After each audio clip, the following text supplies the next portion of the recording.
शिक्षक बंधु और मेरे प्यारे बच्चों, आज हम लोग यहाँ पर शिक्षक दिवस के उपलक्ष्य में एकत्रित हुए हैं। और शिक्षक दिवस क्यों मनाया जाता है, कैसे मनाया जाता है, इसके विषय में मैं आपसे कुछ बात बताऊंगी।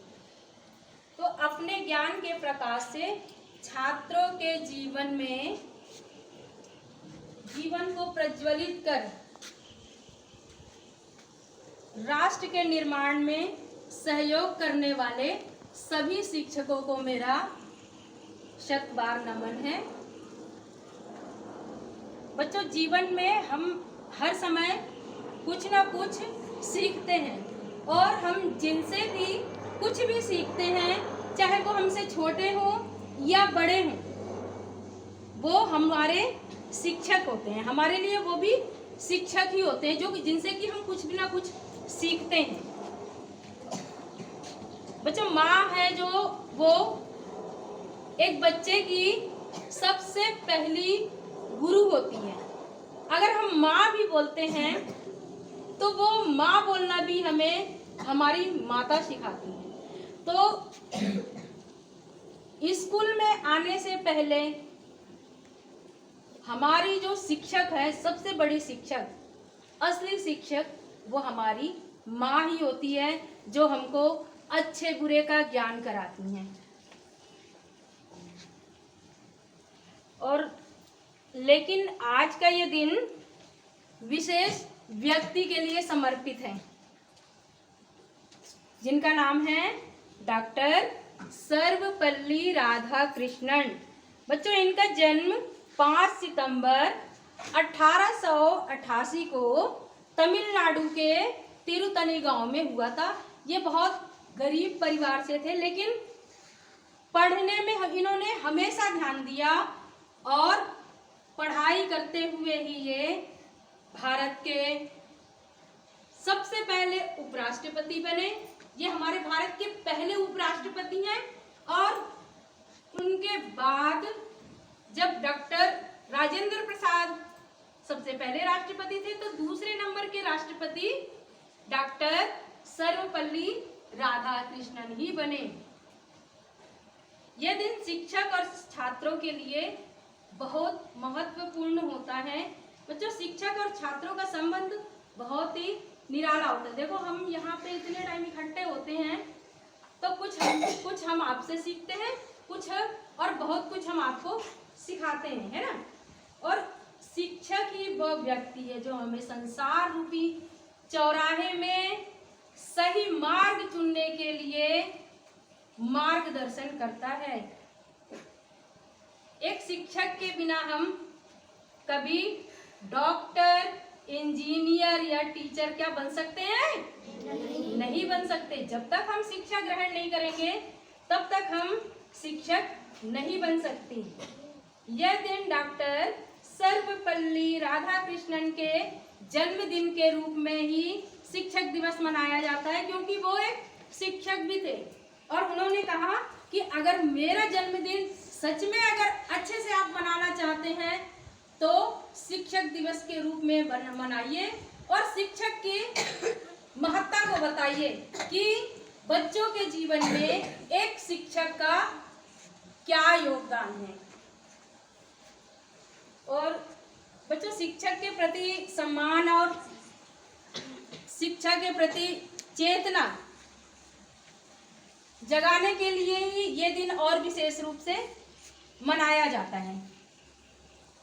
इसके साथ ही मैं आपसे जो कहने जा रही हूँ, उसको ध्यान से सुनना कि पढ़ाई मुश्किल जरूर लगती है, पर इसका फल बहुत मीठा होता है।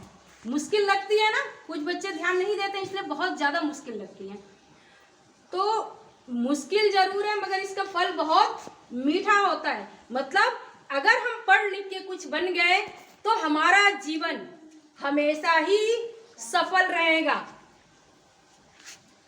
इसका स्वाद तो वही बता सकता है जो आज डॉक्टर, इंजीनियर या टीचर बन गया है, वही बता सकता है कि हमने जो पढ़ाई की उसका महत्व क्या है।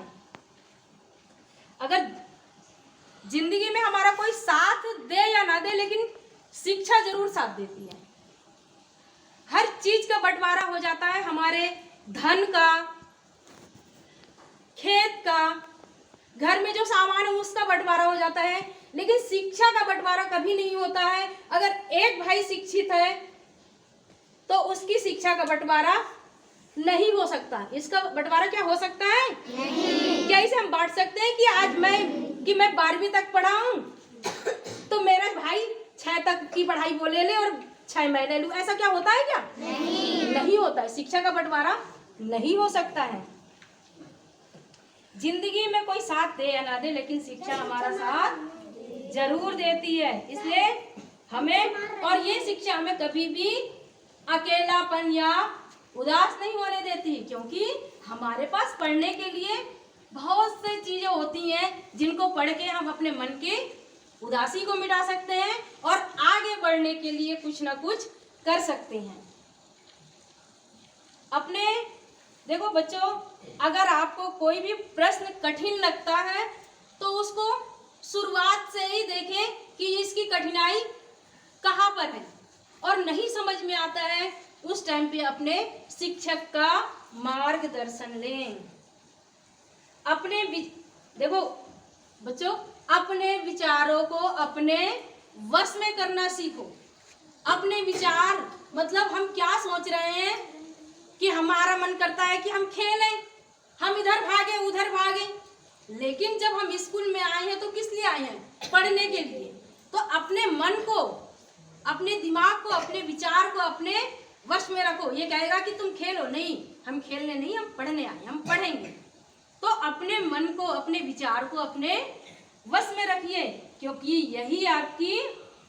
यही विचार आपको क्या करेंगे? आगे बढ़ाएंगे।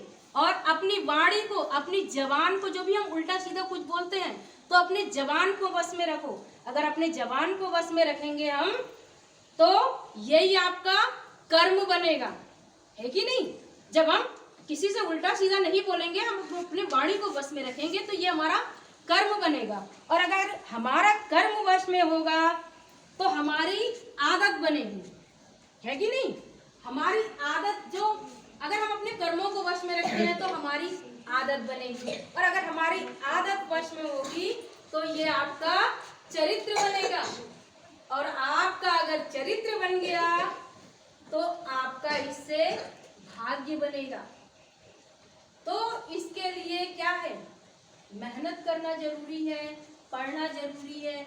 आज हम छोटी क्लास के बच्चे होते हैं, आज तुमको सिखाने के लिए कभी हमको डांटना पड़ता है, कभी मारना भी पड़ता है, तो क्या हम उसके साथ तुमको प्यार भी तो करते हैं, है ना? प्यार से समझाते भी हैं, मारते भी हैं, लेकिन इसका अगर हमारी बातों से तुमने ये सोच लिया है कि अरे मैम तो डांटती हैं या सर जी तो डांटते हैं, चिल्लाते हैं, हम तो नहीं जा रहे हैं स्कूल, तो बच्चों एक दिन के डर से अगर तुम स्कूल नहीं आ रहे हो तो इससे तुम्हारा भाग्य ही तो खराब होगा।